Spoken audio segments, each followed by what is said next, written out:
Hey, how's it going? Welcome back to the channel. My name is Mike, and in this video, we're going to do an oil change on this C32 AMG. You've probably seen other oil change videos out there, but mine will be a little bit different and hopefully a little bit more comprehensive and detailed. On the channel, we also do have other builds that I'm working on, this audio system in this BMW, as well as my E55 AMG.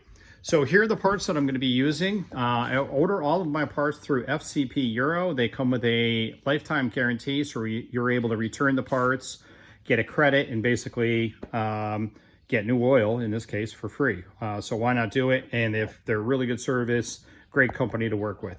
Again, my oil change is going to be a little bit more comprehensive, maybe a little bit more higher end than what you have seen on other videos. So to start off with, I use liquid moly oil, a 0W40, as you can see here. When you order this kit, with the exception of these two items, which we'll talk about in a minute, you get basically the oil, the filter, and you can see it's a man filter, which I've had really good luck with. You also get a replacement engine plug and a new crush washer. These are a copper washer and should be replaced with each oil change. I also do this product right here, which is an engine flush. They say you can do this every 2 or 3 oil changes. My C32's got 145,000 miles, so I do this with each oil change, which I do about every 3,000 miles. I also add this, which is a Ceratec additive, said to prolong the motor and basically reduce wear. So really good product. So those are all the products we're going to be using. I do have the car up to temperature. So I just drove the car, brought it home. So the first step I'm going to do is take the engine flush, add it right into the motor, and I'm going to run the motor with the car sitting there for about 10 minutes or so at idle. So we'll go ahead and do that now. Sorry, one other quick thing. In terms of the cost, this kit for everything runs about $160. So not for the faint of heart. It's a little bit more expensive than, going to Walmart and buying oil and a filter. But again, with FCP, you get a lifetime guarantee. So you're effectively replacing it for free, less the shipping to get it back to them. All right, anytime I'm working on either on my Mercedes, I like to put the hood in what's called service mode. If you're not aware, there's a red button right here on this hood strut on the driver's side. You push the button in while lifting the hood, and you're able to lift it up like that. It'll click into place. The hood is going to be virtually vertical at this point, but this gives you a lot more room to work. So now at this point, I'll go ahead and remove the oil cap. I also like to check this to make sure that there's no sludge and, more importantly, no milky white residue, which would be coolant plus oil, which is an indication of a bad head gasket. Also, if you notice on my engine, I did some cosmetic alterations as well. I'm a big Formula One fan, so I did a little paint scheme on there. I actually did that on both of my AMGs. So now I'm going to put in the engine flush. I did mix this up, just shook it a little bit. So now I'll pour the entire can in. It's okay if you're you're over a little bit, and now my oil is going to be a little bit high. I like to do that so it doesn't drip out of the engine. I also set a timer on my phone so to ensure that I like to run it for 10 minutes. So I'll put the cap on, run it for 10 minutes, and be right with you. Okay, I've added the engine flush. I've got the car running. I will hold on to all the bottles because I'm going to, when I drain the oil, I'm going to put the oil back into these containers and then send it in for the FCP warranty. All right, the next step is to get the car elevated. Whenever possible, I prefer to use ramps. I get freaked out pretty easily being underneath the car when it's jacked up. So I'll use these ramps. If you're using these and if you've got a front lip, you might have an issue. I've got a lip on my E55, and when I go to put that car on ramps, I've got to hit the raise button for the suspension. That car's got factory air ride, so I can raise it about 1 inch. So, all right, got the car lifted. Next thing I'm gonna do, I've got my oil drain pan here. This I just got at AutoZone. It's just a cheapie, but I did find that with the viscosity on the Mercedes cars, it's pretty thin for the oil. And a lot of times this reservoir would fill up and this thing wouldn't drain quick enough. So it had a couple of little tiny, 1/4-inch holes in it. So I opened this up to allow it to flow better. Obviously, the 2 holes, the objective there is to make sure your drain plug doesn't drop in there or the washer. So I want to be careful there. So at this point, I can get underneath the car and get ready to drain the oil. The bolt on the car is a 13 millimeter on these cars. One other thing, if you're going to use this drain pan, here's what I've had issues with. This thing has got a really small window. There's a certain area where it's tight enough. And then if you go a little bit too far, it kind of clicks and you're stripping it basically. So this nut has not been super useful for me. So at some point I'll get a better oil catch can. All right, prior to draining the oil, I like to remove the oil cap. Again, this is an example of something I have not seen in other videos or many other videos. This will reduce kind of that gurgling effect that you get, which splashes oil all over the place underneath. One other thing too, my personal opinion on like those pumps, the vacuum pumps that allow you to just stick a tube down there and suck the oil out. I personally don't like those because they do nothing to remove the sediment at the very bottom of the engine, the heaviest stuff. So for me, I like to get the motor up to temperature, drain it all out. And on this car, the drain plug is in the back of the engine. And again, with it being up on ramps, it's kind of tilted. So that's going to help to get that debris out of the car as well. All right, so at this point, I'm underneath the car. A couple of things. It's a little wet under here. You can see, again, this is a 2003, so the car is 22, 23 years old. Has 145,000 miles, and the rear main seal is at least weeping, let's say at the very least, right? There's a decent amount of oil coming out there. It's not dripping on the garage floor, but at some point I'll do the rear main seal. That's a good time.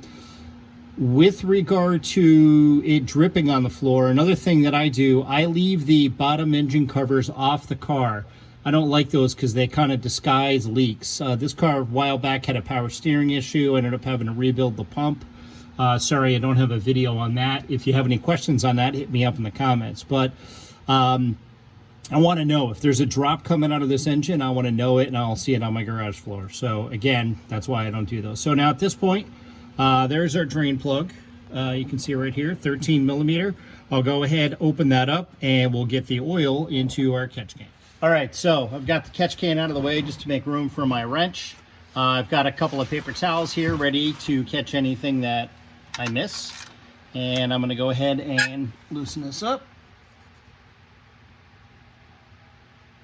Down there pretty good. I have it torqued to the correct spec. All right, there we go. Also want to be careful with the car up to temperature, not touching anything like the exhaust. So now I'm going to move my catch can in the way there. Line this up. What I like to do is grab it from the top side like this. This way, with any luck, I can grab the bolt, which is really hot.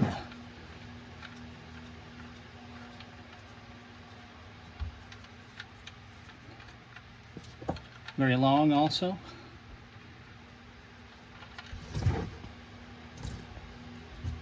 All right.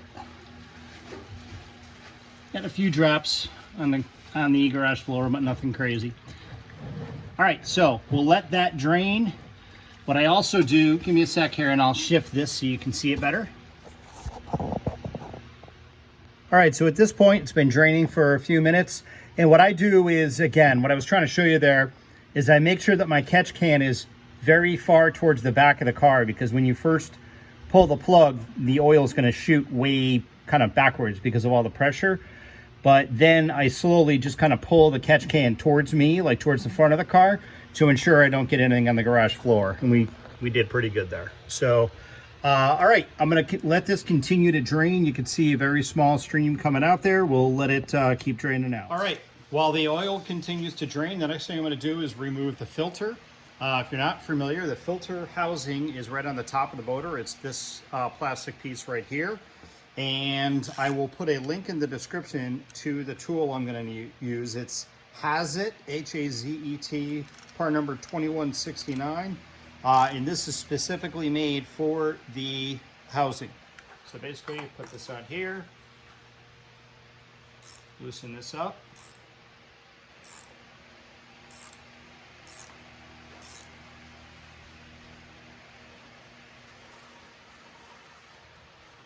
And again, you definitely want to do this while you're draining because you may get some residual oil spilling down there. Now I'll hold this directly over the engine and move this to the bench. Okay, and that's what the oil filter housing is going to look like once you've got the filter out. All right, here's the oil filter and the housing out of the car. Make note of where this is placed. It's basically pushed up as far as it'll go. It just kind of presses in there. And if you're not familiar, there are different size O-rings on here. You have the smallest, kind of the medium, a little bit larger, and then there's a fourth one up here. When you buy the kit, you're going to get the new filter, really nice cloth filter, and you'll have those rings. This one, this O-ring, you're not going to use. It's a duplicate. I think it's intended for other cars that may have another one of these that are used. So what I do, and I'll show you here in just a second, I take a pick tool and I remove these. I'll add a little bit of new oil and I'll apply it to these. I'll also take this and clean the whole thing off with some brake clean. I've never done it before, but I've seen other people do it. I'm going to take the oil filter, the old one, and we're going to cut it open and take a look at it and see, hopefully there's no glitter in there. So, all right, let's continue. All right, pretty straightforward here. There's still some oil leaking out of here, which is fine. What I like to do, I'll take off the old filter. What I would suggest if you're doing this for the first time and unfamiliar with the size of the O-rings, I would replace these kind of one at a time. Again, I'm just using a little pick tool, being careful not to mar the housing, and these will come right off. Another thing I would suggest also is check this housing right here where my pick tool is, right on the edge of this. I have seen these crack. I live in Arizona where it's crazy hot. It's 108 degrees today and it's the end of September. It's gonna be 112 this weekend. So it's really hot and very dry and things get really brittle, especially on a, 22-year-old car. So I'm going to take all of this off. All right, once I've got this off, now I'll just bring this outside, get a little brake clean in here just to clean up any residual oil, any debris that might be in there, and then we'll go ahead and reinstall the new O-rings and the filter. But first, we'll take this old filter apart. All right, so that didn't go to plan. I tried to cut it open. I've got a sheetrock saw, just a hand saw. I was going to try to cut it open. And this has got a wire mesh basically all throughout it. So there is no cutting this apart. So I was hoping I could do that again. I've seen other people do it. I think Alex Palmieri on Legit Street Cars has done it. And it's a good way to be able to tell if you've got, again, kind of glitter in there. So at this point, I've got my filter housing all set and prepped, cleaned. I'll dip in some new oil. I'll grab my new seals, my new O-rings. And again, I'll just put a generous amount on there and I'll go ahead and install these. Make sure, again, believe it or not, make sure you remove the old ones. I had a E39 BMW at one point, and I was in a big hurry and I brought it somewhere to have the oil changed, and they hadn't done a lot with BMWs. I said, sure, we can do it. And they ended up leaving the old O-ring on and putting the new one on. And needless to say, I had an oil leak. So, all right, we'll go ahead and get all of these O-rings installed. Okay, to utilize the FCP return, I take a grocery bag, put the old filter after it's kind of drained out for a while. You'll still get, your box will turn completely oil if you don't do this, or something like this. Often I'll put this in a Ziploc bag, like a large Ziploc bag as well. And of course, keep the box, and we'll put it back in the box for the return. All right, from here, simply going to install the new filter. There is no up or down, at least that I'm aware of. So you pop it on. It clicks into place, and again, you'll notice that it's up to this kind of this tapered ridge right here, and that's the correct location. All right, from here, we'll go ahead and get it back in the car. I opted for the Ziploc bag. These are, I think, 1 gallon Ziplocs. Just keeps everything clean. All right, at this point, I've got all the O-rings on, my new filter. I'm gonna drop it into the housing. Go ahead and get it started, and then I will tighten it up. You will notice on the top of this cap, there is an indication that it's torqued to 25 Newton meters. So here I've got my torque wrench. I'll go ahead and get it hand tight, and then get it torqued, and we are good. Next, I've got my new drain plug and my crush washer ready to go, and my torque wrench set to 22 foot-pounds. That's the torque spec for this bolt. Also, make sure to keep your old bags, put your old parts in there, again, if you're doing the same thing I am with FCP. Here's a good pro tip for you. I was looking for my crush washer off the car, and I wasn't seeing it, and I feared it went down inside the abyss there in my oil catch can. It was stuck to the block. Again, these are pretty soft, and it was kind of just stuck on there. I just took my fingernail and kind of pulled it off. So be careful of that. You don't want to end up with two of these on the car. All right, got my oil can, catch can here back. I've put my cap back in. This torques down nice. I didn't mention it before, but you always want to make sure when you've got oil going into this or coming out of it, that you've got this little breather vent open. Also, one other thing I didn't mention is I like to, as I'm going through, I'm constantly wiping my hands off paper towels, especially when I'm filming. And I keep all those paper towels and I use it to clean up bigger messes like this, or God forbid you get a bunch of oil on your garage floor, you can use it to mop it up. All right, back underneath the car, I went ahead and cleaned off this area on the block, put my new crush washer and bolt in. I've got my torque wrench ready, and I'll go ahead and torque that to the correct spec. If I wanted to, I could also, while I'm under here, obviously take some brake cleaning, clean off this residual stuff here, but I'm not too worried about it at this point. Also, if you do have your undercover pans that you're using underneath the car, you can go ahead and put those back on at this point. It's a bunch of 8mm bolts that hold those on. All right, so we have our drain plug back in. Oil filter is 100%. We're all good. Now we can start refilling the fluids. I like to start with the Ceratec. I shake it up really good, and this stuff looks a little scary. The reason I like to put this in first is because if you put it in last, it tends to kind of splatter up on the oil cap, and it looks like you've got a bad head gasket because the color of this stuff is like a milk almost. So I like to get it in there first, and then that way if it kind of splashes up, and I'll show you this, I'll show you in just a second. If you put this in last, I've done it, and then a week later I, just go in there and take a look, and it looks, I can still see remnants of it.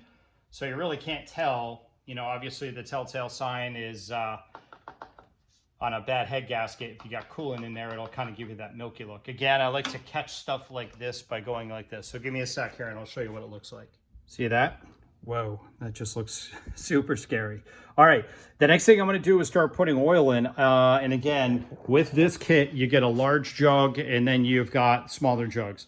I'll put the big jug in first, and then I can always, if I don't need as many, I don't have to worry about it. That way I don't have the partial jug of this, because what I'm gonna do when I'm done is take all of my drain fluid and put it back into these containers in preparation for the FCP return. If you've never used Liqui-Moly, they've got a really cool spout that retracts inside of the bottle. Pretty cool.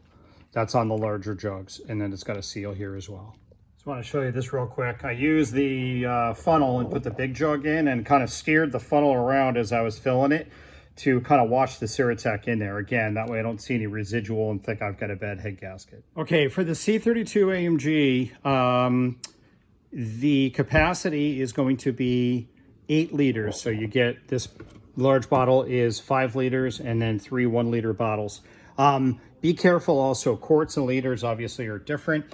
There is 5.28 quarts to a liter, so be careful. I've also read where for some reason, it's the same motor, it doesn't make sense, but the O2 C32 uses half a quart less. I don't know why. I would validate that with ChatGPT. Obviously, I've also added the Ceratec. So what I'm gonna do, I normally will leave 1 quart out of the car I've put all the rest of it in. Now I'll get it off the ramps. I'll show you how to measure the level.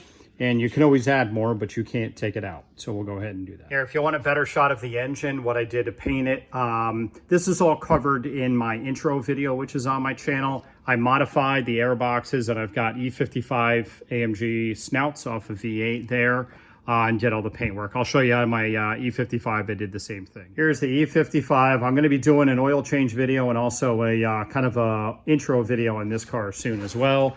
It's got some cool things done to it also. All right, in terms of checking the engine oil on the C32, there is no dipstick that comes with the car. There is this housing, which if you pull this out, it's just a little cap. You can buy a dipstick, which you could put in there, and then online you can find the measurement. It's got basically all the different millimeters along the dipstick, and there's an indication for what the level should be on the car. What we're gonna do is use the cluster, and I'll walk you through that process. Okay, so here is the procedure for checking your engine oil using the cluster. Going to take your key, put it into position 1, should be at that angle there, at which point you should see your odometer. Next thing, take this button and tap it 3 times. When you do that, you'll hear it beep and the system will indicate your car's voltage. From there, use the up arrow on your steering wheel, click that 1 time, and you will notice you will see your engine oil. See where it says oil level. Notice right now it's not giving us a reading. To see the reading, you take the key, turn it 1 more position at this point, at which point the car will do an audit of the engine oil. I did this earlier and you'll notice it's reading a bit low, 6.5 quarts. I put in closer to 7.5 quarts. So I have seen where this has been a little bit off before.